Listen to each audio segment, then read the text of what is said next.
Bismillahirrahmanirrahim. Assalamualaikum warahmatullahi wabarakatuh.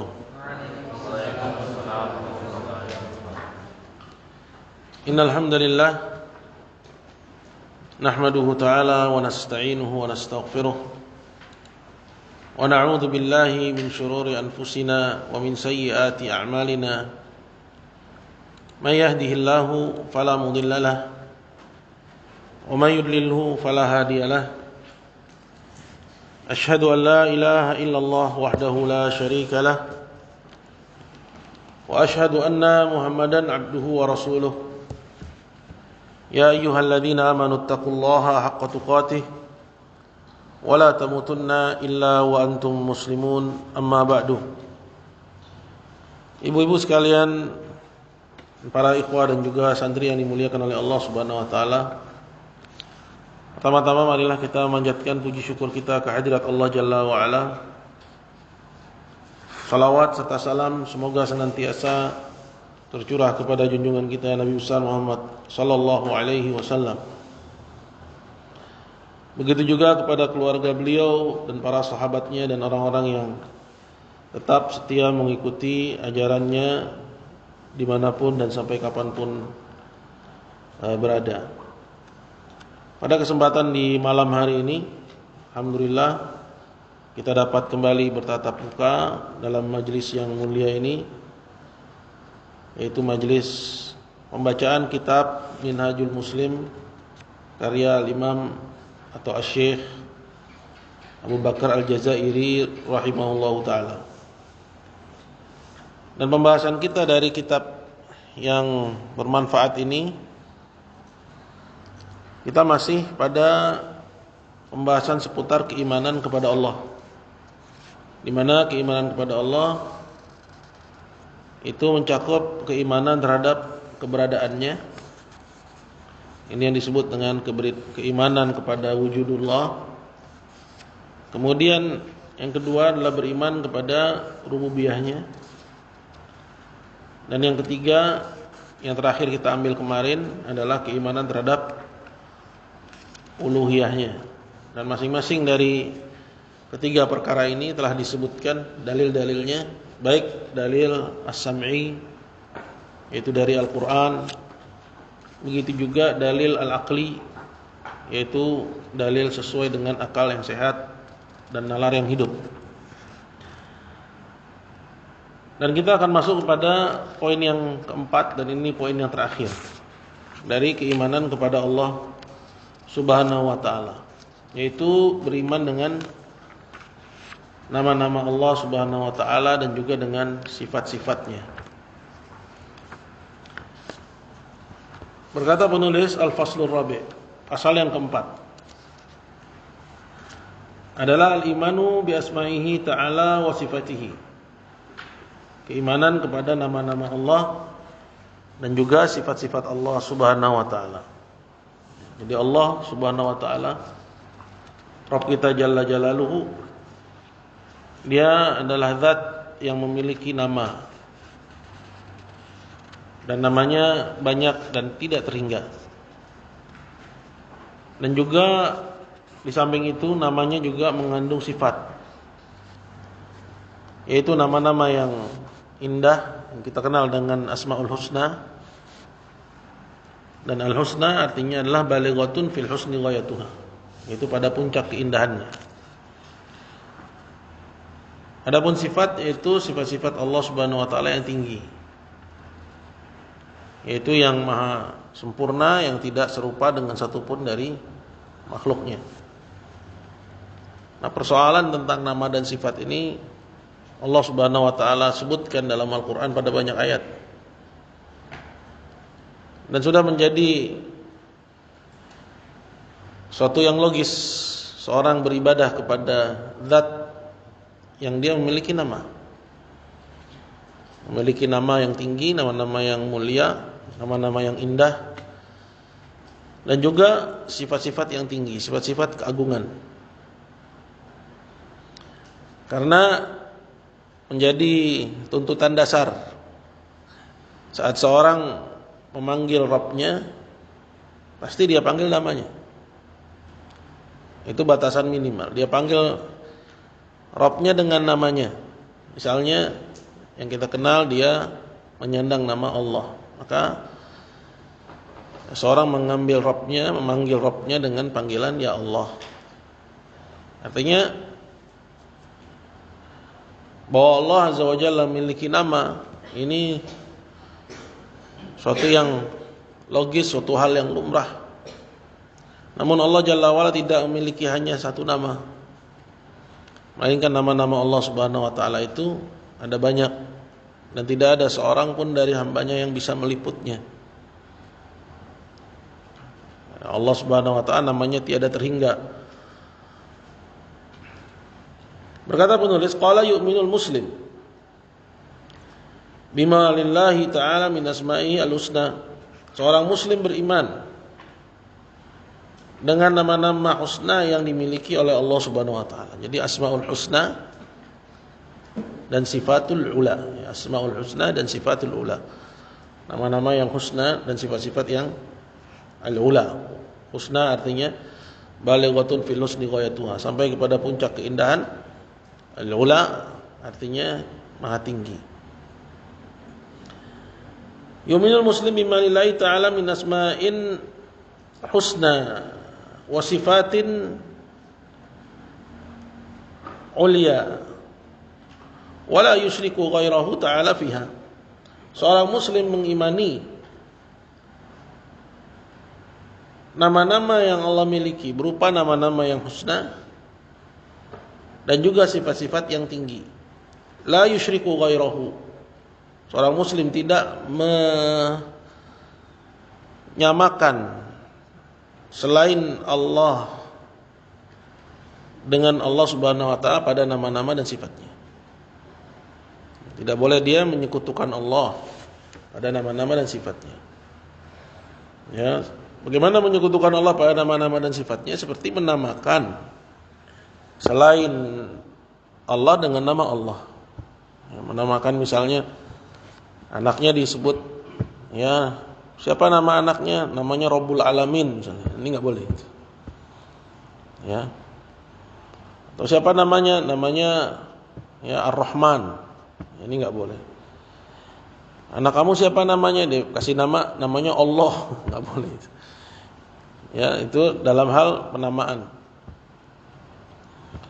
Ya, begitu juga misalnya menyekutukan Allah dalam ya penamaan, seperti menamakan atau yang dilakukan oleh orang-orang musyrikin yang menamakan Tuhan-Tuhannya dengan nama Allah. Seperti misalnya Lata, ini Tuhannya orang musyrikin, itu mereka ambil dari nama Allah, ya bentuk muannasnya. Ya, Allah itu bentuk mudzakkar, Lata itu bentuk muannas, bentuk ya femininnya.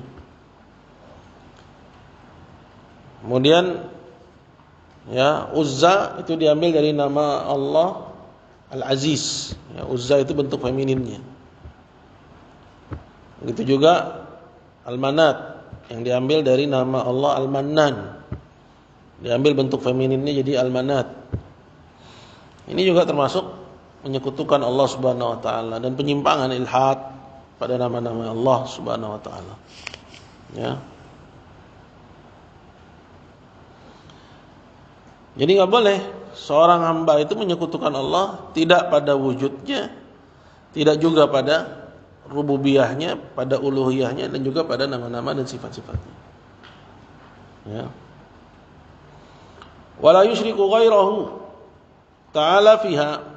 Tidak boleh seorang muslim menyekutukan selain Allah dengan Allah pada nama-nama dan sifat-sifatnya. Ya. Wala yata'awwaluha, dan enggak boleh juga dia mentakwilnya. Mentakwil maksudnya melarikan dari makna yang terbetik pertama kali dari nama-nama Allah. Ya.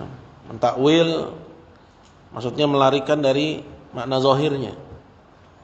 Ya, seperti misalnya takwilannya ahlul bid'ah tentang firman Allah Subhanahu wa taala bal yadahu mabsutatan, bahkan dua tangan Allah itu terbentang. Mereka bilang dua tangan maksudnya dua kekuatan.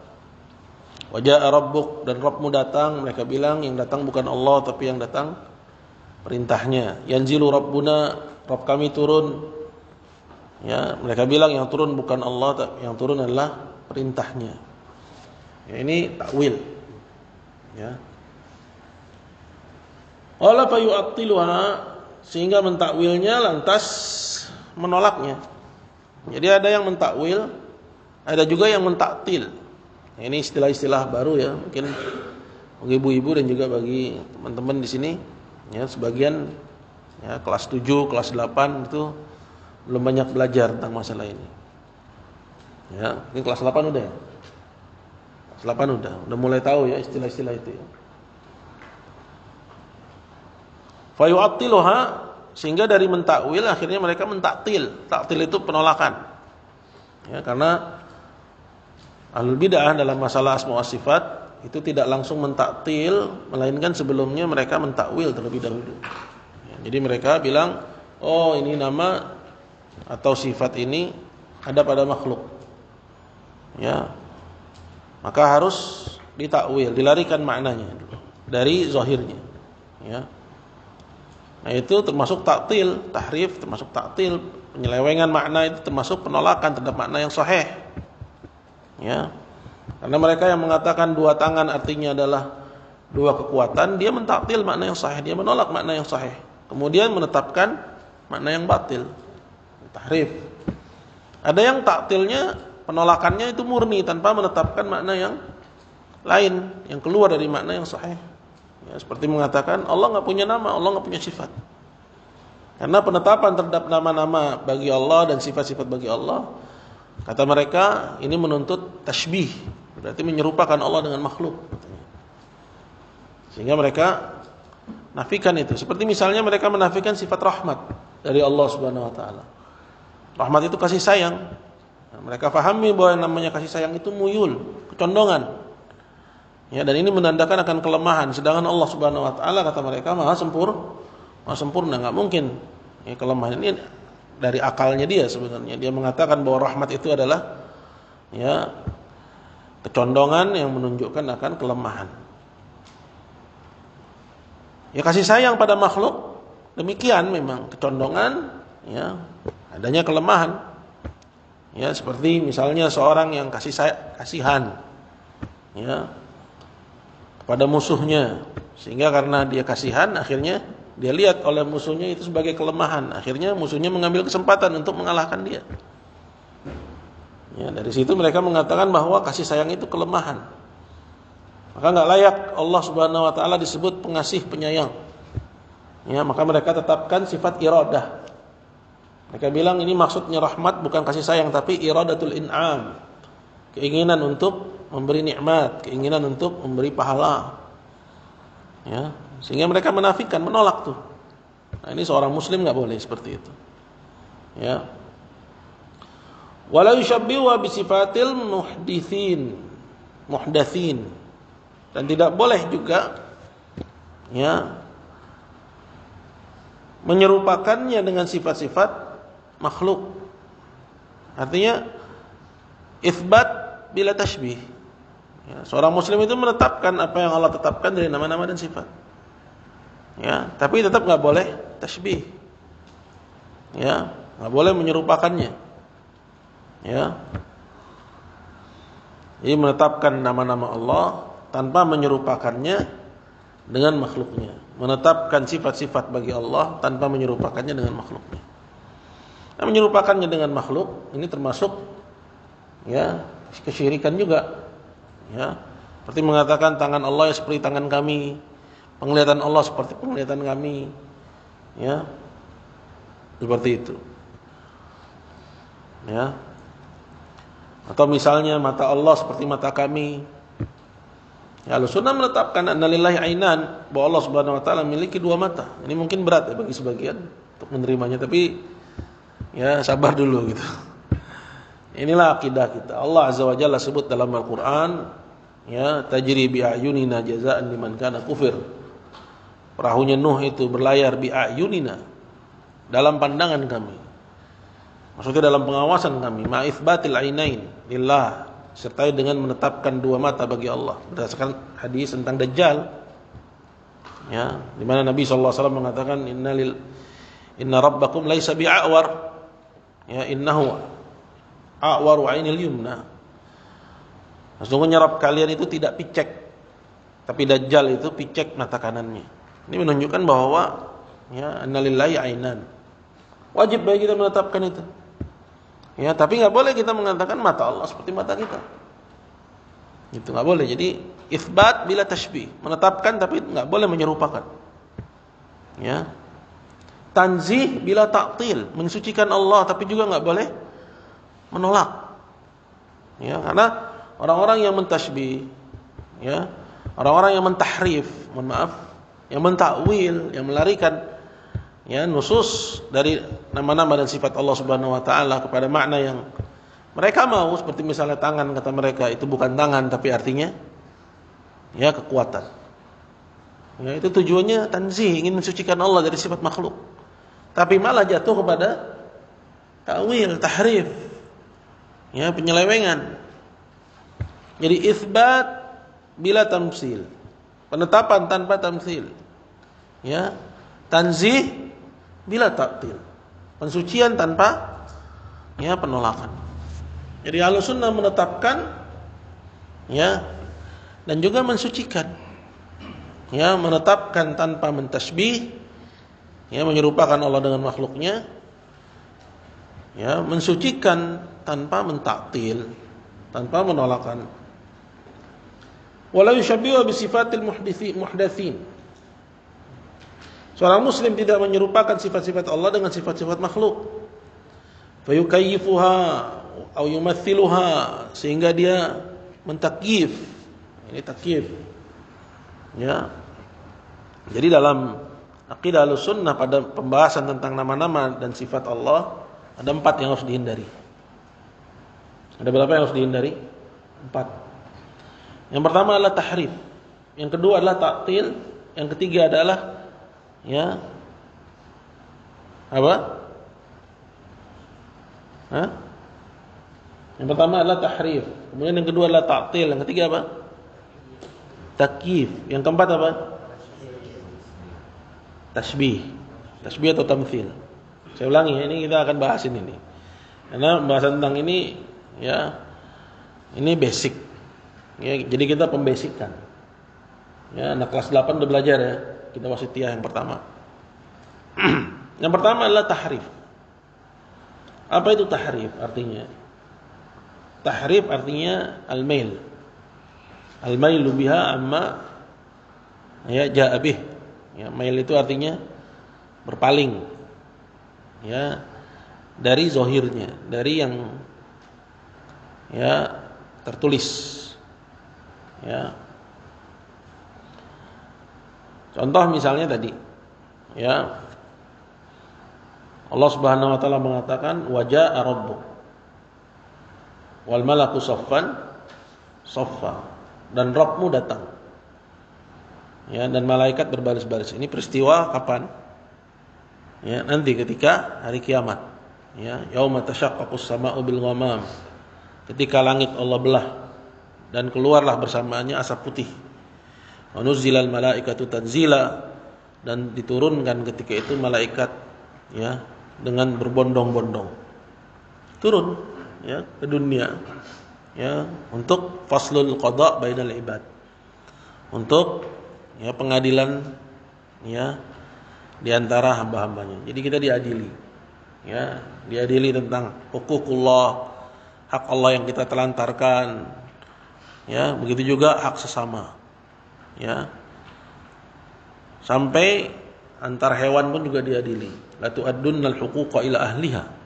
Kalian pasti akan menunaikan hak kepada pemiliknya. Hatta yuqada lisyatil jalha ila syatil qarna. Sampai-sampai 2 kambing, yang satu bertanduk, yang satunya enggak bertanduk. Waktu di dunia yang enggak bertanduk ditanduk sama yang bertanduk. Ya. Allah enggak membiarkan begitu saja. Ya, walaupun mereka itu hewan, tetap dua-duanya akan digiring ke pengadilan Allah untuk diadili. Nah, ini ya mauqi' rahib ya. Peristiwa yang rahib, sangat menakutkan tentunya. Ketika itu Allah datang. Ketika itu Allah datang. Allah bilang wajaa rabbuk, dan Rabbmu datang. Wal malaku saffan saffa, dan malaikat berbaris-baris. Nah, Ahlussunnah menetapkan bahwa datang di sini artinya datang. Ya, tapi kata ahlul bid'ah, ya, karena otaknya itu sudah menyerupakan Allah dengan makhluk, maka dia bilang yang namanya datang itu berpindah dari satu tempat kepada tempat yang berbeda. Gitu ya? Ya betul. Kalau itu makhluk, gitu kan? Kalau makhluk yang datang memang berpindah dari satu tempat ke tempat yang berbeda. Sedangkan di sini yang datang siapa? Allah Subhanahu wa taala. Kata al-bid'ah, kalau kita bilang Allah datang, sedangkan datang itu adalah perpindahan dari satu tempat ke tempat yang berbeda, berarti Allah Subhanahu wa taala diliputi oleh ruang, katanya. Berarti Allah Subhanahu wa taala diliputi oleh ruang. Berarti ruang itu lebih luas daripada Allah. Ya, sedangkan Allah Subhanahu wa taala di atas segala sesuatu. Maka mereka bilang yang datang di sini bukan Allah. Mereka bilang. Terus siapa yang datang? Mereka tambahin kalimat wajaa rabbuka, dan datang Rabbmu, kata yang datang adalah perintah Rabbmu, wajaa amru rabbik. Mereka tambahin. Itu namanya tahrif, penyelewengan. Gitu ya. Bedanya dengan Ahlussunnah gimana? Ahlussunnah enggak nambah-nambahin, yang datang Allah, bukan perintahnya. Gitu. Yang datang tetap adalah siapa? Allah sendiri. Nah, jadi enggak boleh tahrif. Ya, enggak boleh menyelewengkan maknanya. Ya, contoh lain misalnya tahrif yang lain, ya, wa kallamallahu Musa taklima.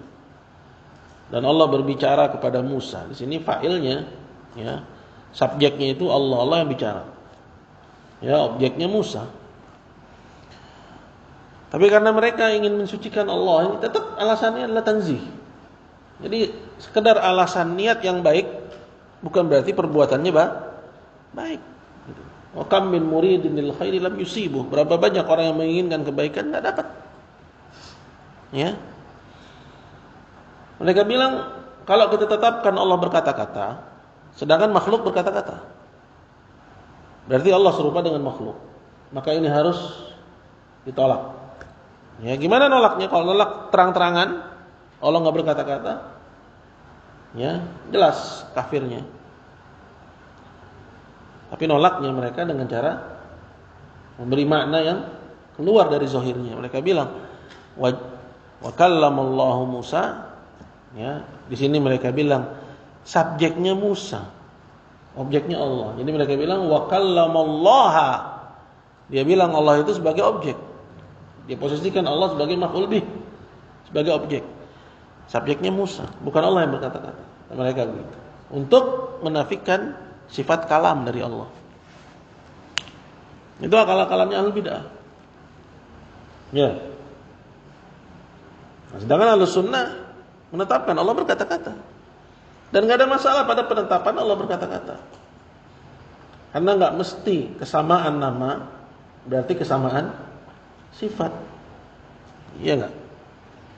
Ya. Kesamaan nama, ya, itu berarti kesamaan kaifiyah. Kaifiyah ini bingung nih orang. Ya, kesamaan nama berarti kesamaan hakikat. Ya, seperti misalnya apa? Contoh, sama-sama kita katakan manusia melihat. Ya, ayam melihat. Ya. Apakah penglihatan manusia dan penglihatan ayam sama? Makanya orang bilang rabun ayam. Kalau udah malam, ayam enggak lihat, gitu kan? Ya, udah masuk kandang dia. Kecuali ayam-ayam yang tersesat gitu kan. Udah maghrib masih berkeliaran, ada enggak? Ada itu, kadang sirat nih. Bisa lihat dia. Berarti ini keluar dari keumuman. Udah malam dia masih cari makan, Chef. Ya, kadang Anda lihat tuh. Ya. Intinya bahwa antara makhluk aja walaupun dikatakan sama-sama melihat, tapi hakikatnya beda. Penglihatan antara ayam dengan manusia penglihatannya beda. Padahal antara makhluk yang satu dengan makhluk yang lainnya. Bagaimana lagi penglihatan makhluk dengan penglihatan Allah? Itu hanya kesamaan nama aja, sama-sama melihat. Tapi bukan berarti juga kesamaan ya dalam hal ya hakikat sifatnya itu. Bahwa penglihatan Allah ya itu sesuai dengan kebesaran dan keagungannya. Sedangkan penglihatan makhluk sesuai dengan kekurangan dan keterbatasannya. Anda nggak bisa lihat di balik masjid, ya. Tapi Allah penglihatannya nggak dibatasi oleh tempat, ya. Ini menunjukkan akan perbedaan antara penglihatan dengan penglihatan. Nah, kalau ada perbedaan antara makhluk dalam hal penglihatan, maka perbedaan ya antara makhluk dengan Al-Khaliq udah lebih jelas lagi. Seperti itu. Jadi ketika kita tetapkan bahwa Allah Subhanahu wa taala berkata-kata, manusia berkata-kata, itu bukan berarti kita menyerupakan Allah dengan makhluk. Enggak. Gitu. Oke? Jadi itu tentang tahrif. Ya, yang kedua adalah taktil. Ya, taktil itu secara bahasa artinya ya mengosongkan. Ya, wa bi'rin mu'attalatin wa qasrin masyid. Ya, Allah sebut bi'rin mu'attalah, yaitu sumur yang sudah terlantar, yang udah enggak kepake. Ya, maksudnya yang kosong. Jadi taktil itu artinya mengosongkan. Ya, dan al-bid'ah dalam masalah nama dan sifat terkait dengan taktil ini ada dua golongan. Ada taktil kulli, ada taktil juz'i. Ya, ada taktil secara menyeluruh. Ini dilawan oleh orang-orang Jahmiyah yang mengatakan Allah enggak punya nama, enggak punya sifat. Tetap aja kata mereka alasannya juga tanzih, ingin mensucikan Allah. Ya. Yang kedua adalah taktil al-juz'i, yaitu penolakan terhadap sebagian.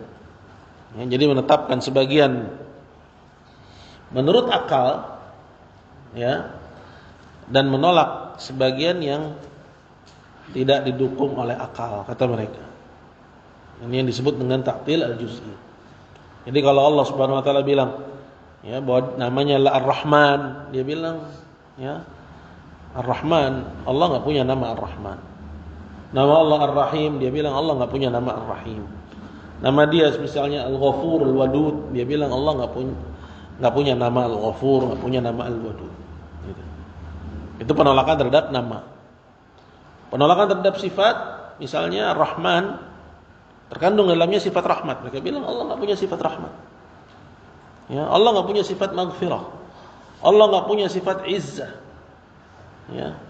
Dan yang paling buruk dari dua macam taktil ini tentu ya yang menolak semua nama-nama dan semua sifat-sifat Allah Subhanahu wa taala. Karena yang enggak punya nama dan yang enggak punya sifat adalah yang enggak ada. Jadi al-mu'attilah yang melakukan taktil, orangnya disebut mu'attilah. Kelompoknya adalah al-Jahmiyah yang paling besarnya. Itu pada hakikatnya adalah ya ateis al-muntasib lil Islam. Kelompok ateis yang menisbatkan dirinya kepada Islam. Karena yang enggak punya nama dan yang enggak punya sifat. Ya. HP aja punya nama gitu. Namanya pun macam-macam. Ya, dan dia pun punya sifat. Solabah, keras, ya, murabba, persegi, apalagi. Ya, dari sisi warna yang kita katakan misalnya hitam, ada yang putih.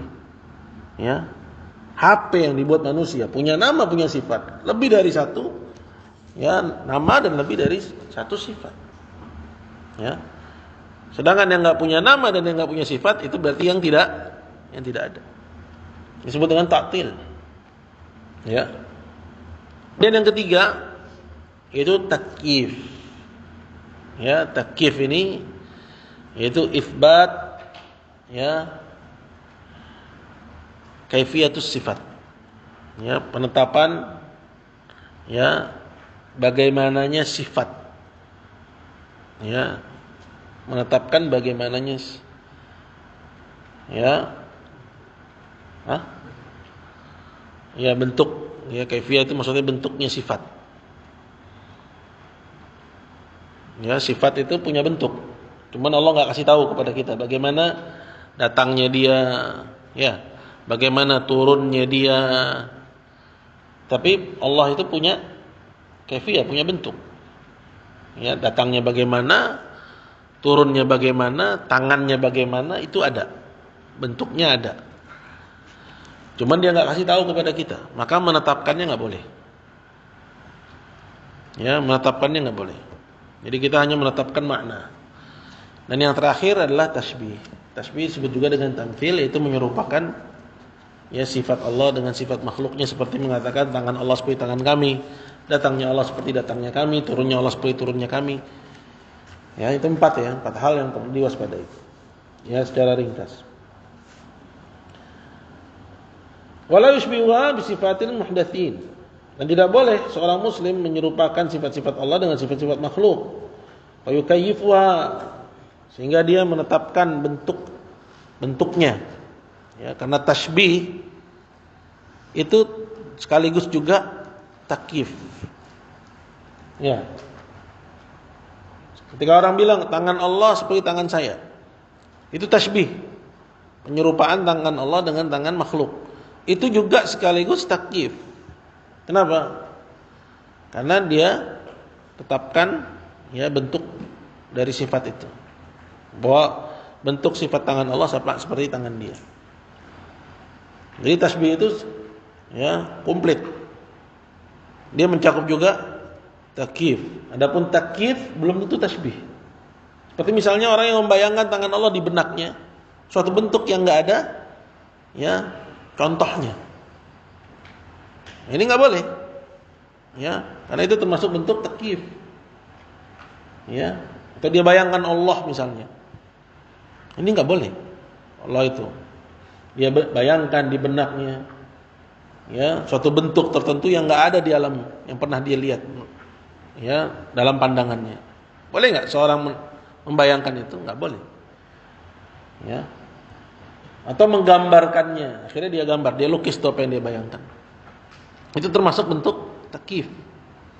Ya, kalau dia sebut penyerupaan, maka dia tasbih sekaligus juga takyif.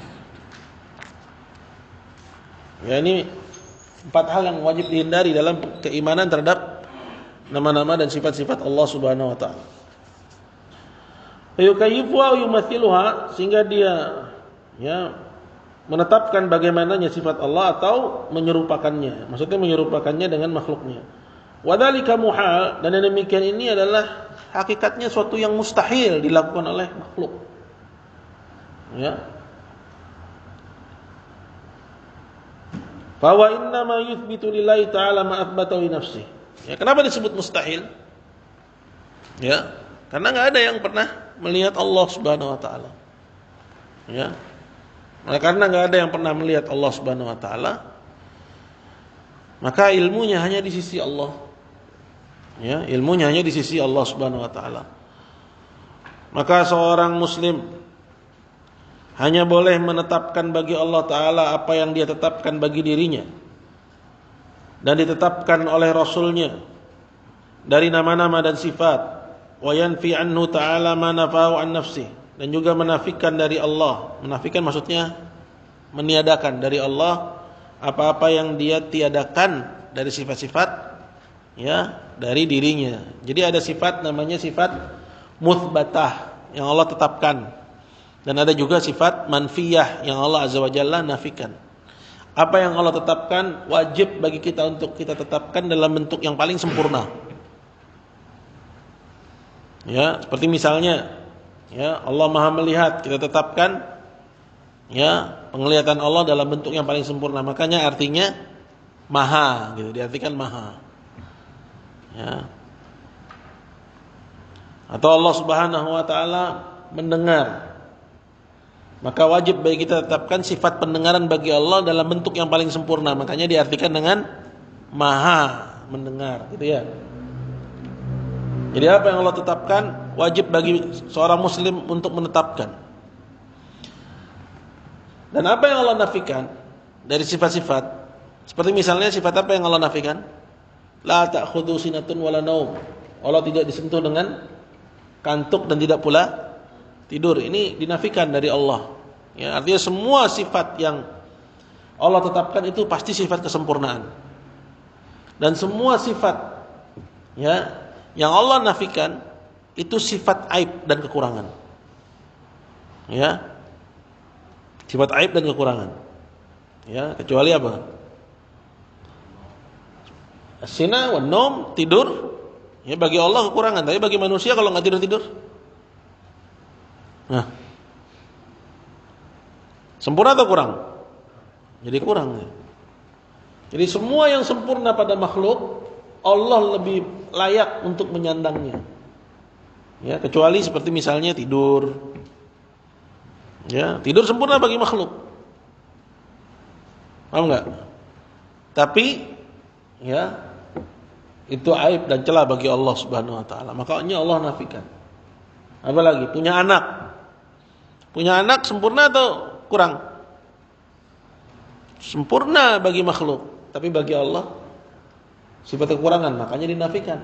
Mattakhadallahu min waladin wa ma kana ma'ahu min ilah. Allah tidak mengambil seorang pun anak.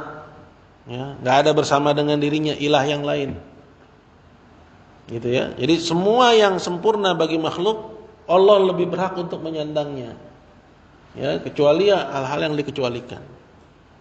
Dan semua yang kurang bagi makhluk, Allah lebih pantas untuk disucikan darinya. Ini kaidah-kaidah ya. Begitu. Ya. Nah, berkaitan dengan yang Allah tetapkan bagi dirinya, apa yang wajib bagi seorang muslim? Menetapkannya. Ya, dalam bentuk yang paling sempurna. Makanya artinya dalam Al-Qur'an sering disebut dengan kata Maha, Maha mendengar, Maha melihat, Maha mengetahui. Ya. Maha agung, Maha besar. Gitu loh. Artinya Allah agung, tapi keagungannya yang paling tinggi. Gitu. Kalau ada yang agung, ini ada agung lagi, situ ada agung, ada banyak agung. Ya. Ya, keagungan Allah yang paling tinggi. Ada yang besar, di situ ada besar lagi, ada banyak yang besar. Kebesaran Allah yang paling tingginya gitu. Ada yang mulia, ini mulia, ini mulia. Kemuliaan Allah lah yang paling tinggi gitu ya. Begitu. Adapun yang Allah Azza wa Jalla nafikan, seperti misalnya tadi, kantuk, tidur, ya. Apalagi kematian, ya. Wa tawakkal 'alal hayyil ladzi la yamut, dan bersandarlah kalian kepada Zat yang Maha hidup dan tidak mati. Nafikan dari Allah kematian. Ya. Apa yang wajib bagi kita? Yang wajib bagi kita adalah menafikannya sambil menetapkan sifat kebalikannya dalam bentuk yang paling sempurna. Gitu ya. Seperti misalnya dinafikan dari Allah sifat kematian. Wajib bagi kita menafikan dari Allah kematian. Tapi kita juga wajib menetapkan kebalikan dari sifat kematian berupa apa? Kehidupan dalam bentuk yang paling sempurna. Makanya Allah ya disebut Maha hidup. Ya. Dan tidak mati. Ini disebut dengan sifat azali dan abadi. Kehidupannya sempurna. Apa maksud kehidupannya sempurna?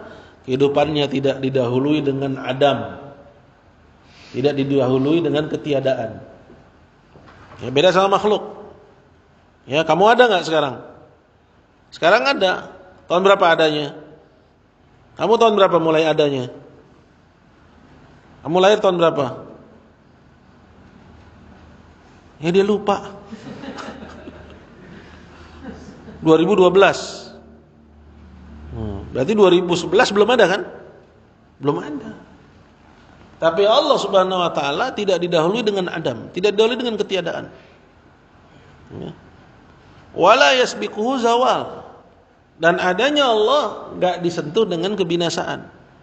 Ya, kamu 65 misalnya, masih ada enggak? Belum tahu ya. Sekarang kamu umurnya berapa? Umur kamu berapa? 18. Oh 13. 2025. 65 berarti berapa tahun lagi? 40 tahun lagi ya. 2025, 53. Ya, bisa jadi masih ada kamu udah punya anak, punya istri, punya cucu bahkan. Ya, amin gitu dong. Amin enggak? Jadi enggak mau amin. Ya, berarti panjang umur kan? Tapi 2165 bisa dipastikan udah nggak ada. Iya kan? Berarti 150 dong umurnya kan? Jarang ada yang umur sampai 150. Intinya 100 tahun lagi kita yang duduk di sini mungkin udah nggak ada. Betul? Yang ada di majelis ini 100 tahun lagi nggak ada. Jadi hidupnya manusia sempurna atau kurang? Sempurna atau kurang? Kurang. Yang sempurna kehidupannya siapa? Nah, itu bagus tuh berpikir seperti itu. Pendekatan biar kita tahu diri gitu. Bahwa kita ini bukan apa-apa. Ya, kita didahului dengan ketiadaan dan akan disentuh dengan kebinasaan. Ya. Jadi apa-apa yang Allah nafikan dari sifat-sifat kekurangan, wajib bagi kita untuk kita nafikan. Contoh lagi misalnya apa sifat az-zulm, kezaliman. Wala yadhlimu rabbuka ahada, dan Rabbmu tidak menzalimi seorang pun. Maka yang wajib bagi kita terkait dengan sifat dinafikannya sifat zulm, sifat kezaliman adalah menafikannya. Allah enggak zalim. Ya, tapi juga di samping itu wajib bagi kita menetapkan lawannya. Apa lawan kezaliman? Keadilan dalam bentuk yang paling sempurna. Kenapa Allah enggak zalim? Karena Dia Maha Adil gitu. Ya. Enggak boleh kalau lagi timpa musibah, emosi bilang Allah enggak adil katanya. Oh, Allah dimaki. Ya, biasa itu di sinetron-sinetron, ya. Sini enggak ada alhamdulillah. Ya. Barakallahu fiik. Ya, jadi itu akidah. Baik. Fa wa inna ma yuthbitu lillahi ta'ala ma athbatahu li nafsihi wa athbatahu lahu rasuluhu min al-asma' was sifat. Yang bisa kita lakukan hanya menetapkan apa yang Allah tetapkan bagi dirinya dan ditetapkan oleh Rasulnya untuk dirinya dari nama-nama dan sifat. Ya, jadi apa yang Allah tetapkan kita tetapkan, apa yang ditetapkan Rasulnya kita tetapkan. Wa yanfi anhu ta'ala ma nafahu an nafsi, dan juga menafikan dari Allah semua yang Dia nafikan dari dirinya. Ya, Dia nafikan sifat kezaliman, Dia nafikan sifat kantuk dan tidur, Dia nafikan sifat kematian, Dia nafikan bahwa Dia punya tandingan, ya. Lam yakul lahu kufuwan ahad. Ya, Allah menafikan darinya bahwa Dia punya yang menyerupai dirinya, yang sebanding, setanding, setara dengan Dia. Itu sifat-sifat yang Allah Subhanahu wa taala nafikan. Ya. Qala wa nafa wa anhu rasuluhu min kulli aibin wa naqsin, dan juga apa yang dinafikan oleh Rasulnya dari semua sifat aib. Karena semua sifat yang Allah nafikan itu sifat kurang. Sedangkan yang namanya ya Rabbus samawat, yang berhak disembah, ya, mustahil memiliki sifat kekurangan. Ini ya menampakkan perbedaan yang jelas antara, kalau boleh dikatakan, sebuah konsep ketuhanan Islam dengan ketuhanan di luar Islam. Contoh yang paling dekat aja, dari agama samawi misalnya yang sudah menyimpang, Kristen. Tuhannya divisualisasikan. Betul? Ya. Kata orang kulit hitam, kenapa Tuhannya bule? Kenapa enggak? Ya. Tuhannya dibilang rasis katanya. Tuhannya bule. Ya. Kenapa enggak kulitnya hitam sama seperti saya? Ya. Seperti itu. Ya. Kata orang gender, kenapa Tuhannya laki, kenapa enggak perempuan? Kata orang yang perjuangan gender. Wah, ini ya dianggap ya menyalahi perjuangan kaum gender. Tahu gender ya? Yang memperjuangkan emansipasi perempuan. Ya. Ini enggak sesuai dengan prinsip-prinsip hak asasi manusia, kesetaraan gender. Tuhannya laki katanya. Itu yang paling dekat aja dengan agama Islam ya, yang sudah menyimpang. Ini karena telah terjadi penyimpangan sehingga akhirnya berantakan konsep ketuhanan. Seperti itu. Ya. Tuhannya mati, Tuhannya disalib, Tuhannya. Artinya ini semua membedakan dengan perbedaan yang terang benderang akan kejelasan konsep ketuhanan dalam Islam. Maka beruntung kita sebagai orang Islam, bahwa persoalan akidah kita itu jelas, terang, dan memberikan ketenangan dan keyakinan. Lam yalid wa lam yulad. Dia tidak melahirkan dan tidak pula dilahirkan. Dia bukan bapak dari siapapun dan bukan pula anak bagi siapapun.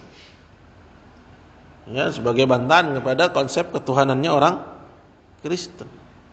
Kenapa? Karena walam yakul lahu kufuwan ahad. Tidak ada yang setara, setanding, sebanding, sama dengan dia. Karena kalau Allah itu adalah bapak bagi seseorang, dan yang namanya bapak pasti serupa sama anaknya. Apakah hidungnya yang sama, memblesek, apakah misalnya kupingnya yang caplang misalnya. Pasti ada miripnya. Anak pasti mirip sama bapak. Dan kalau ada kemiripan, maka berkurang kesempurnaan. Misalnya di kelas ada yang paling hebat. Si fulan itu satu-satunya. Dibilang satu-satunya. Tapi kalau dibilang dia bukan lagi satu-satunya, berarti kehebatannya berkurang. Sedangkan Allah Subhanahu wa taala adalah yang paling sempurna. Maka enggak boleh ada yang serupa, sama dengan dia. Makanya dia tidak melahirkan dan tidak pula dilahirkan. Itu. Paham? Jadi pengetahuan kita tentang asma wa sifat nanti apa yang diharapkan tumbuh darinya? Yaitu ketenangan kita dalam beribadah, bahwa kita enggak beribadah kepada zat yang salah.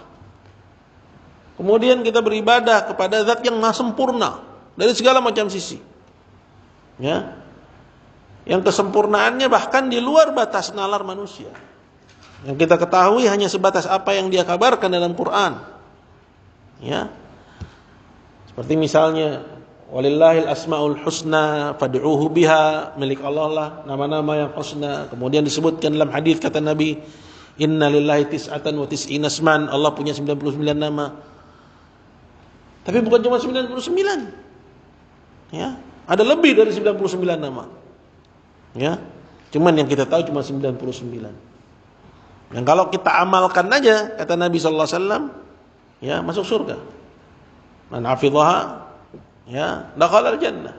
Orang siapa yang menghafalnya, mengamalkannya, maka dia akan masuk ke dalam surga. Sedangkan nama Allah itu enggak terbatas. Jadi, kita hanya tahu sebatas apa yang Allah kasih tahu kepada kita tentang kesempurnaannya. Tapi hakikat kesempurnaan Allah enggak ada yang tahu kecuali Dia. Kecuali Dia. Maka ketika orang musyrikin menisbatkan bagi Allah tandingan, maka kata Allah, wa ma qadarullah haqqa qadri. Mereka tidak mengagungkan Allah dengan keagungan yang layak. Karena menetapkan bagi Allah tandingan ini menurunkan kadar kesempurnaan Allah Subhanahu wa taala. Maka Allah bilang mereka enggak mengagungkan Allah dengan pengagungan yang layak. Wal ardu jami'an qabdatuhu yaumal qiyamah. Padahal bumi seluruhnya nanti di hari kiamat dalam genggamannya. Was samawati matwiyatun bi yaminih.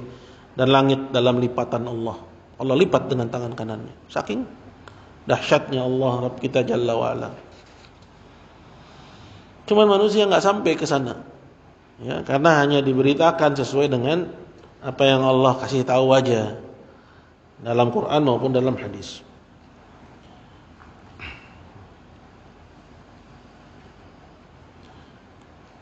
Qala wa nafa'u 'anhu rasuluhu min kulli 'aibin wa naqsin ijmalan wa tafsilan.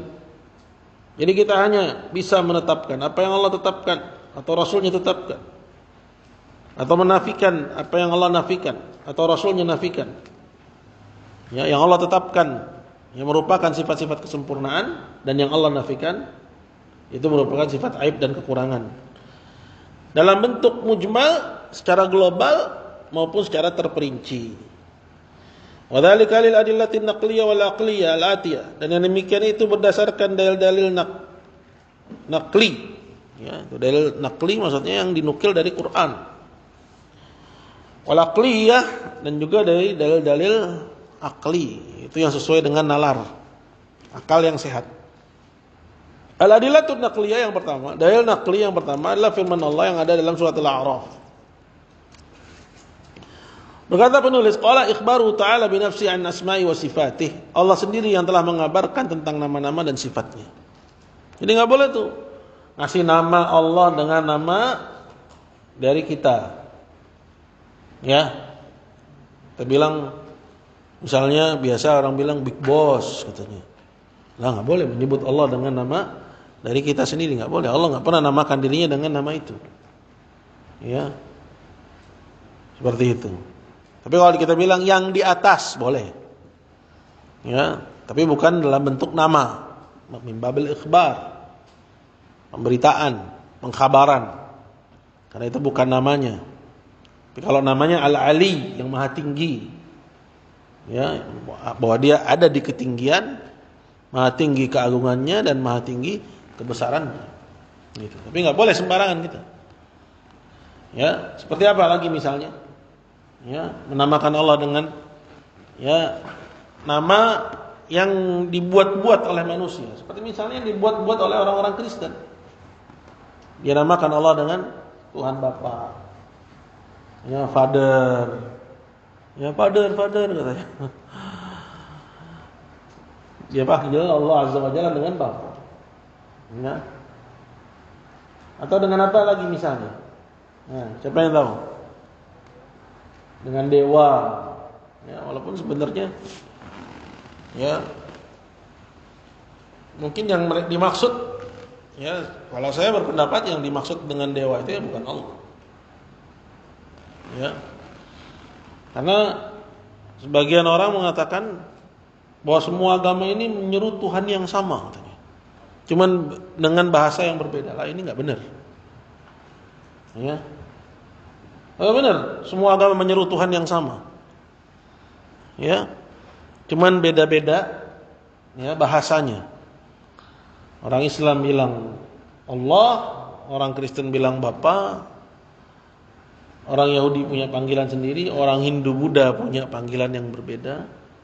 Mungkin kalau Islam ya masih bisa dianggap sama dengan Yahudi dan Kristen, walaupun terdapat penyimpangan pada orang-orang Yahudi dan Kristen.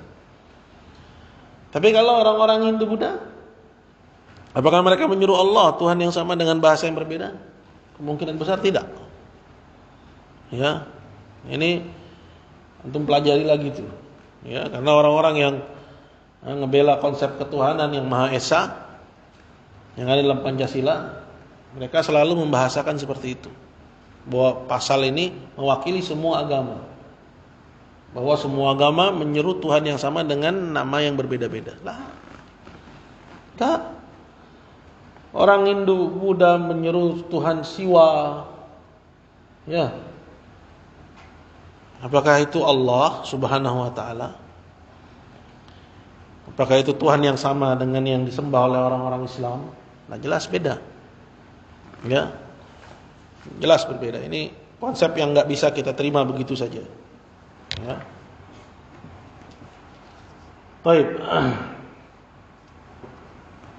Ikhbaru ta'ala bi nafsi an asma'i wa sifati. Allah sendiri mengabarkan tentang nama-nama dan sifat-sifatnya.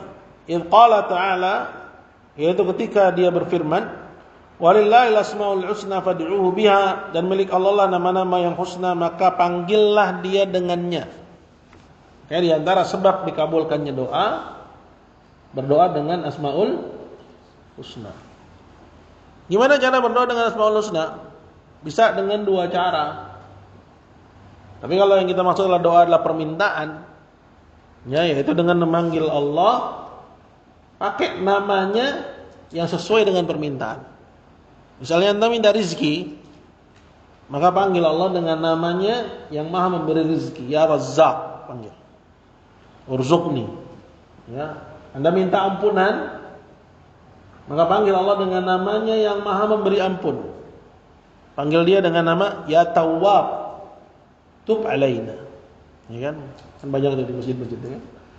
Ya Tawwab tub alaina gitu kan. Itu berdoa dengan Asmaul Husna itu. Ya. Gitu ya.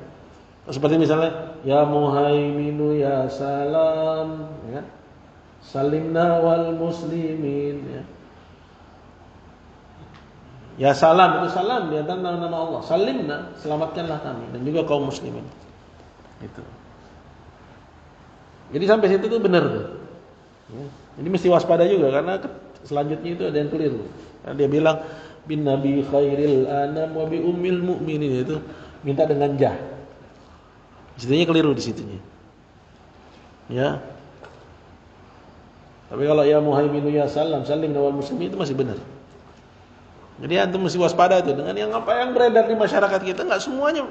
Kalau Anda enggak periksa, kalau Anda enggak punya akidah, ya Anda cuma ikut-ikutan, bisa jadi Anda melafalkan lafal-lafal yang mungkin itu syirik kepada Allah. Gitu. Jadi wajib bagi seorang muslim untuk paham. Ya. Baik. Apalagi misalnya ya Mannan mun alaina, wahai zat yang Maha memberikan anugerah, berikanlah anugerahmu kepada kami. Ya. Artinya minta kepada dia ya dengan memanggil nama yang sesuai dengan isi permintaan. Nah, itu jadi sebab dikabulkannya doa. Ya. Walillahil asmaul husna fad'u biha, dan milik Allah lah nama-nama yang husna, maka mintalah kepada Allah dengan menggunakannya. Ya. Ini juga termasuk dengan ya, termasuk tawassul yang boleh. Karena tawassul itu ada yang boleh, ada yang enggak boleh. Nah, termasuk tawassul yang boleh, tawassul dengan nama-nama Allah yang husna. Ya. Wa darul ladzina yulhiduna fi asma'ih, dan hati-hatilah orang-orang yang melakukan ilhad. Ilhad di sini maksudnya penyimpangan pada nama-namanya. Seperti tadi. Ya, menamakan ya selain Allah dengan nama Allah. Ya, menamakan Allah dengan selain namanya. Itu masuk ilhad. Menyelewengkan nama-namanya. Ya, wa darul ladzina yulhiduna fi asma'ih. Dan hati-hatilah orang-orang yang melakukan ilhad, melakukan penyimpangan pada nama-namanya. Sayujzauna ma kanu ya'malun. Kelak mereka akan mendapat balasan atas apa yang mereka lakukan. Jadi melakukan penyimpangan pada nama-nama Allah itu bukan perkara enteng, pelakunya enggak berdosa, berdosa dia. Ya. Berdosa. Ya. Wa qala subhanahu, dan Allah taala juga berfirman pada ayat yang lain, qul ud'ullaha aw ud'ur rahman ayyamma tad'u falahul asmaul husna. Katakanlah wahai Muhammad, serulah Allah atau serulah Ar-Rahman, manapun yang kalian seru, sesungguhnya milik dialah nama-nama yang husna. Ya, jadi Allah mengabarkan dirinya sendiri, mengabarkan sendiri bahwa dirinya memiliki nama-nama yang husna. Ya. Maka sebagaimana misalnya Anda namanya siapa? Fajar. Ya. Ketemu di jalan sama orang bilang, boy. Loh. Mak gua ngasih nama gua Fajar, nih orang baru ketemu dimanggil boynya. Ya. Ganti nama mesti pakai apa? Mesti potong tumpeng, nggak boleh sembarangan kan. Mesti pakai beras bubur merah putih nih, main ganti-ganti aja nama orang ini. Ya. Tersinggung nggak misalnya dipanggil boy? Ya, tersinggung. Ya kan? Saya dikasih nama oleh orang tua dengan nama yang mulia, Fajar, ya, yang terbit, diharapkan menjadi penerang. Dipanggil boy, emang saya office boy gitu. Maksudnya itu aja nggak sopan. Ya, terus orang sembarangan ngasih nama Allah. Ya. Dengan sebutan ya dari dirinya sendiri. Ya, itu panggilan yang enggak sopan. Maka panggil Allah dengan nama-nama yang Dia beri. Ya, dirinya dengan nama-nama itu atau diberikan oleh Rasulnya. Atau dikabarkan oleh Rasulnya bahwa itu nama-namanya. Gitu. Kama wasafa nafsahu bi annahu sami'un basir, sebagaimana dia juga mensifati dirinya bahwasanya dia Maha mendengar, Maha melihat. Wa alimun hakim, maha mengetahui, maha bijak. Wa qawiyyun aziz, maha kuat, maha mulia. Wa latifun khabir, maha lembut, maha mengetahui. Wa syakurun halim, maha apa nih? Syakur, maha bersyukur. Nah, Allah bersyukur sama siapa? Gimana? Memahaminya gimana? Allah yang bersyukur hamba dong, gitu kan? Ya, siapa yang pernah menggali masalah ini coba? Maksudnya Allah membalas orang-orang yang bersyukur dengan balasan yang lebih besar daripada ya apa yang diperbuat oleh si hamba. Ya. Ini mengetahui makna dari nama-nama Allah itu luar biasa. Itu ilmu yang menumbuhkan kecintaan, menumbuhkan pengagungan, menumbuhkan penghambaan yang layak kepada Allah Subhanahu wa taala. Ya. Membuat hati bergetar, air mata berderai. Ya. Karena takjubnya akan keindahan nama-nama dan tingginya sifat-sifat yang dikandung dalamnya. Wa syakurun halim. Ya, halim apa? Maha bijak. Ya. Minal hilm. Hah?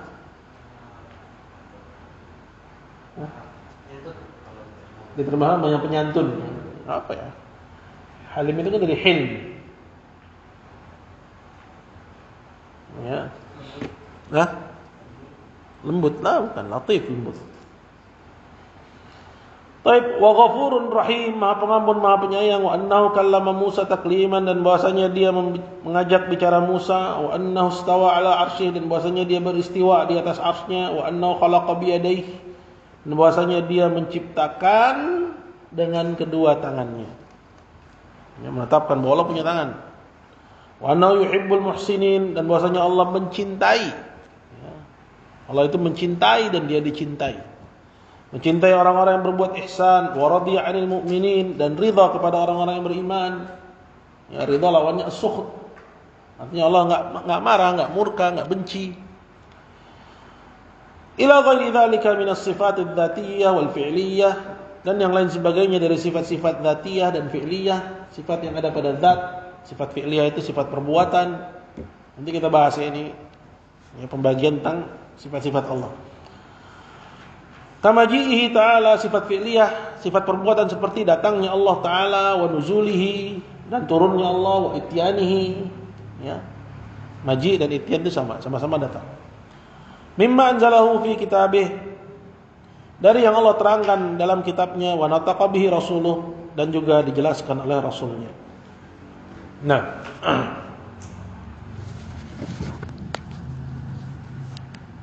mungkin kita cukupkan ya. Ini pembahasannya luar biasa ini. Kalau kita ngomong terus, Anda sih kuat aja. Mana ini pembahasan nggak berasa ya? Nggak berasa. Tiba-tiba udah sejam aja. Sallallahu alaihi wasallam.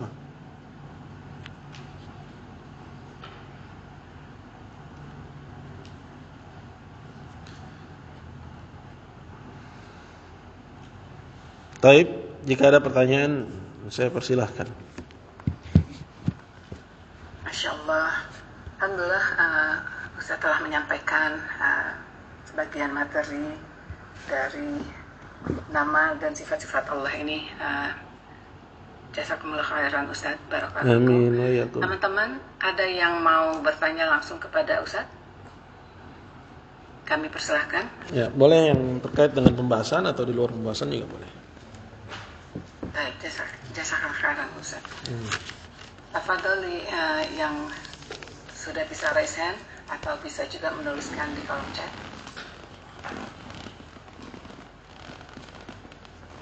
Afwan Ustaz, ini ada pertanyaan. Seseorang menamakan anaknya dengan Dayan, tapi tidak pakai Abdul seperti itu Ustaz. Dan dia juga membayangkan anak itu diharapkan nanti betapa gedenya gitu sifat-sifat seperti itu Ustaz. Apakah ini termasuk dosa besar Ustaz? Kan membayangkan sifat Allah dan ingin anaknya jadi demikian gitu Ustaz. Terus apa yang harus dilakukannya, karena orang tersebut sekarang udah dewasa, udah beranak pinak, dan susah untuk mengubahnya gitu Ustaz. Apa yang sebaiknya dilakukan oleh orang tersebut Ustaz?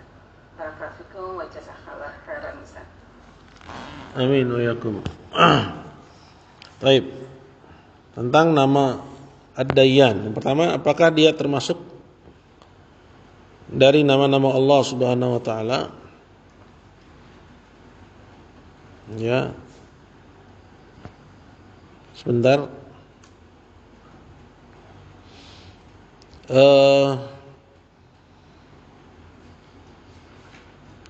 Di sini dari yang saya dapati bahwa Ad-Dayyan, saya nggak ingat ya.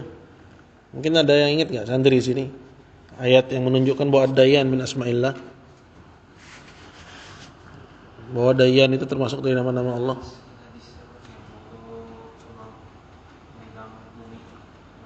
Anal Maliku Anad Dayyan. Iya. Ketika hari kiamat ya, ketika semua sudah binasa, Allah bertanya ya, kemana raja-raja gitu kan? Ya, Ainal Jabbarun, ya kemana orang-orang yang zalim? Kemudian Allah Subhanahu Wa Taala menggenggam ya langit dengan tangannya, kemudian dia menggerakkannya dan mengatakan Anal Malik wa Anad Dayyan. Ya, jadi berdasarkan hadis tersebut, Ad-Dayyan adalah nama dari nama-nama Allah Subhanahu Wa Taala. Ya, yang artinya adalah Al-Muhasib, Al-Mujazi. Ya, yang menghisab dan membalas. Ya, seperti misalnya, ya, yang ada pada firman Allah Subhanahu wa taala Maliki Yaumiddin. Ya, dialah raja hari pembalasan. Ya, din di sini bukan agama tapi pembalasan. Jadi Ad-Dayyan ya maksudnya Allah yang Maha membalas, yang Maha mengganjar manusia dengan ya balasan, apakah baik dibalas dengan kebaikan, apakah buruk maka dibalas dengan keburukan. Baik. Ya. Nah, ini termasuk nama yang kalau kita perhatikan dari maknanya, dia termasuk ya makna yang khusus bagi Allah Subhanahu wa taala. Ya. Enggak boleh diberikan kepada makhluk. Ya. Nah, kalau ada orang diberi nama Dayyan, harusnya ada tambahan. Ya, berupa penghambaan. Abdud Dayyan. Ya, hamba Allah Ad-Dayyan maksudnya. Ya. Adapun Dayyan saja enggak boleh. Ya. Maka dalam hal ini perlu ada ya upaya ibu untuk merubah namanya. Karena dia termasuk ya ke dalam ilhad. Ya, ke dalam penyimpangan pada nama-nama Allah, ya. Menamakan makhluk dengan nama Allah yang khusus hanya Allah yang boleh menyandangnya. Ini termasuk penyimpangan. Ya. Termasuk ya penyimpangan. Nah, gimana solusinya? Solusinya ganti. Ya, solusinya diganti. Ya. Nah, kalau memang kondisinya sudah besar, sudah enggak mungkin lagi diganti. Ya. Ya, la yukallifullahu nafsan illa wus'aha. Allah tidak membebankan seorang kecuali dengan ya sesuai kemampuannya. Ya, karena tentunya kalau sudah banyak ya berkas-berkas, ya kan biasanya kesalahan itu daripada akte. Kemudian sekolahan, SD, SMP, SMA dipakai nama itu. Untuk nambahin itu lumayan tuh repot semuanya. Mesti sidang dulu. Kalau di kita tuh harus sidang dulu di Dukcapil. Ya diberesin di Dukcapil, disidang di pengadilan, harus ada saksi-saksi dan seterusnya. Kemudian ngurus ke sekolah-sekolahnya. Kalau memang masih mungkin lakukan. Kalau memang sudah tidak memungkinkan, ya maka la yukallifullahu nafsan illa wus'aha. Ya, orang tuanya ya tub ilallah, bertaubat kepada Allah, tapi tinggal saat manggilnya ya jangan panggil dia dengan panggilan Dayyan. Ya, panggil dia dengan panggilan yang lain. Yang tidak ya menyandangkan nama Allah pada dirinya. Ya, panggil dengan panggilan yang aman. Allahu a'lam. Jadi dia bisa rubah dalam hal panggilan, tapi dia mungkin udah nggak mungkin lagi merubah dalam hal catatan sipilnya. Ya, tapi rubah aja dalam panggilan. Kalau memang sudah tidak memungkinkan, merubah dalam catatan sipil. Tapi kalau memang masih memungkinkan, rubah. Tapi kalau nggak memungkinkan, ya la yukallifullahu nafsan illa wus'aha. Allahu a'lam. Baik, ada lagi? Jazakumullah khairan Ustaz atas jawabannya. Teman-teman ada yang mau bertanya langsung kepada Ustaz? Kami persilahkan.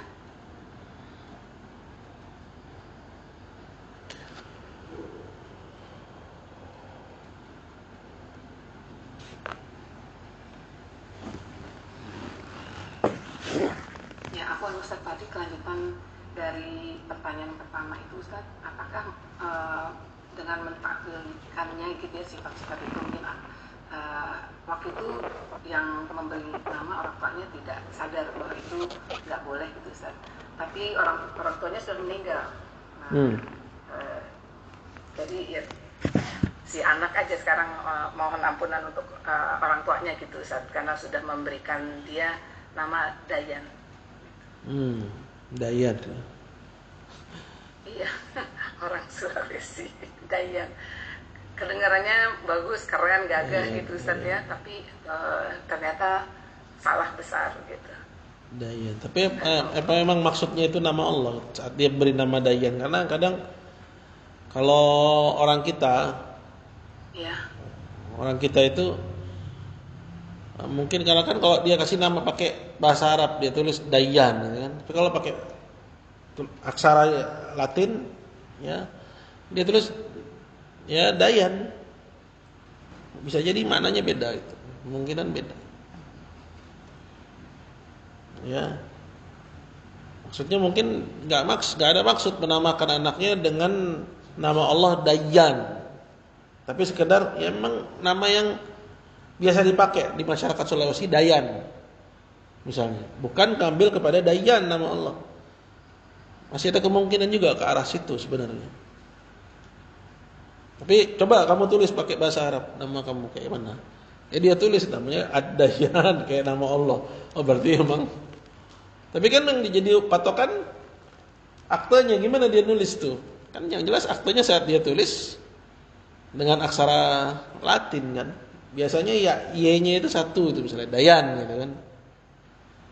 Ya, bukannya Dayan, tapi nama yang darijah, nama yang memang umum dipakai sama masyarakat Sulawesi Dayan gitu. Ya hal seperti ini mesti hati-hati juga gitu. Nggak langsung mencap bahwa itu nama Allah.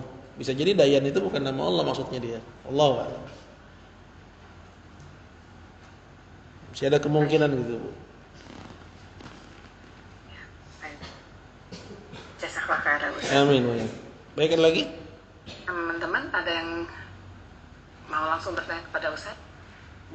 Insya Allah saya Ukti. Tafadhali Ukti Rahma.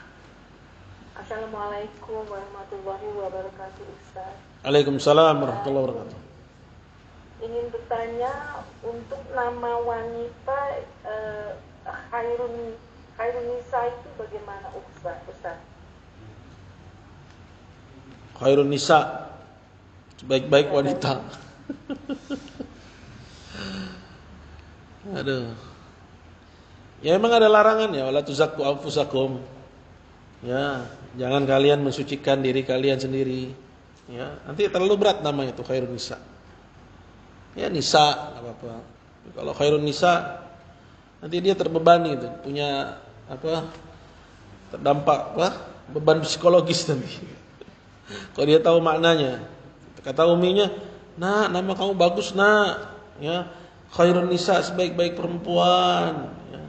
Harapannya orang tua ingin dia menjadi sebaik-baik wanita kan? Sehingga jadi beban psikologis bagi dirinya. Tertekan dia. Dari sisi agama pun juga terkena firman Allah, "Wala tuzakku anfusakum." Jangan kalian mensucikan diri kalian sendiri. Ya, boleh kasih nama dengan nama-nama yang bagus. Tapi ya jangan ada mengandung tazkiyah. Ya, mengandung makna memuji diri, mensucikan diri. Ya, kan repot nanti kalau dia jatuh pada maksiat. Ya, namanya udah terlalu berat Khairun Nisa. Ya. Jadi ya al-afdal, yang afdal mungkin ya cari nama yang lain. Ya. Tapi kalau emang sudah diberi nama ya sudah. Ya. Karena yang harus dirubah itu cuma yang mengandung penghambaan sebenarnya. Penghambaan kepada selain Allah. Barakallahu fiik. Jazakallah khair Ustaz Amin. jawabannya. Amin wa yakum. Kesadaran dirahmat.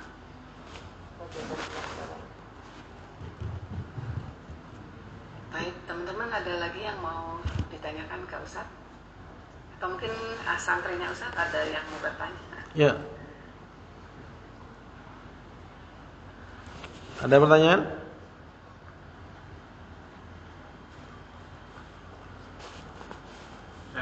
Ya, silakan. Pernah namain anaknya dari nama Al-Quran surat Al-Im Nana Nurona. Aklim Nana. Ya emang orang ajam ini aneh-aneh emang. Orang non Arab itu kasih nama ya anak ya itu aneh-aneh. Ya, itu ayat, bunyi ayat. Intinya doa ya, sempurnakan untuk kami cahayamu, cahaya kami ya. Atmim lana nurana. Ya. Itu mengandung makna tolab, ya, permintaan kepada Allah. Ya, tapi dijadikan tasmiyah, dijadikan nama. Ya, bebas-bebas saja sih sebenarnya. Ya, cuman ya menyelisihi yang umum yang ada pada orang Arab. Orang Arab itu namanya satu kosakata.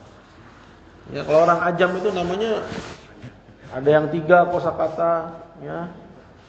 Ada yang 4 bahkan 5, ya. Orang Arab itu ya Umar, Ali, ya, Muhammad, ya, Zufar, ya.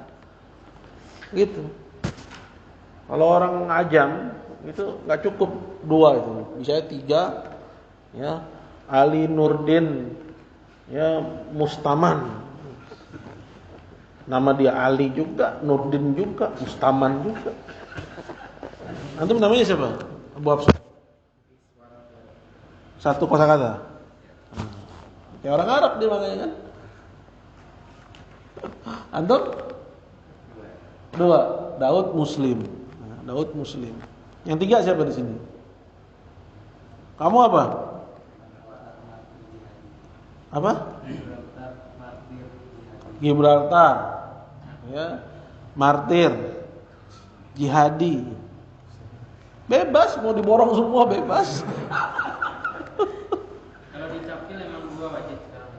Kalau di Dukcapil wajib 2. Ya gitulah pokoknya, bebas sih, ya, nggak ada keharusan, ya. Jadi ya boleh-boleh aja ngutip dari ayat gitu ya. Atmim lana nurana. Barakallahu. Ada lagi enggak pertanyaan yang lain barangkali? Ada yang namanya Bilal bin Rabah juga. Untuk anak ngurus anak kan. Namanya Bilal bin Rabah. Dia Bilal bin Rabah. Berarti Bilal bin Rabah kalau bapaknya Ahmad jadi Bilal bin Rabah bin Ahmad. Jadi Ahmad itu bapaknya, bukan Rabah bapaknya. Ya kan? Harusnya kalau Bilal bin Rabah, kalau Bilal bin Rabah bapaknya si Bilal Rabah, ya kan? Tapi Bilal bin Rabah ini satu nama. Satu nama, ya kan? Bilal bin Rabah, bapaknya Ahmad, Bilal bin Rabah bin Ahmad. Ya itulah orang Indonesia yang unik-unik memang. Lucu ah? Iya, belum punya cucu udah jadi kakek itu Bilal bin Rabah bin Ahmad. Barakallahu fiik. Ada lagi Bu, mungkin yang ingin ditanyakan? Ya, belum ada lagi Ustaz. Ya. Dari Umahat. Tafadhol Ustaz untuk menyampaikan nasihat bagi kami sebelum tutup kajiannya. Baik. Terima kasih. Baik ibu-ibu sekalian dimuliakan Allah Subhanahu wa taala, alhamdulillah. Kita sudah masuk kepada ya jenis tauhid yang keempat, ya, tauhid al-asma wa sifat. Mungkin pembahasannya sebagian kita baru kali ini mendengar ya, atau yang sudah 2-3 kali pun juga belum tentu langsung mudeng gitu. Tapi enggak apa-apa, karena memang ilmu memang butuh berkali-kali. Insyaallah dari pembahasan tentang asma wa sifat itu kita akan lebih mengenal Allah nantinya. Ya, juga berhati-hati dari penyimpangan-penyimpangan yang ada dalam hal yang berkaitan dengan tauhidul asma wa sifat. Semoga apa yang disampaikan ada manfaatnya. Kurang lebih saya mohon maaf. Kita akhiri dari saya. Subhanakallahumma wa bihamdik, asyhadu an la ilaha illa anta, astaghfiruka wa atubu ilaik. Assalamualaikum warahmatullahi wabarakatuh.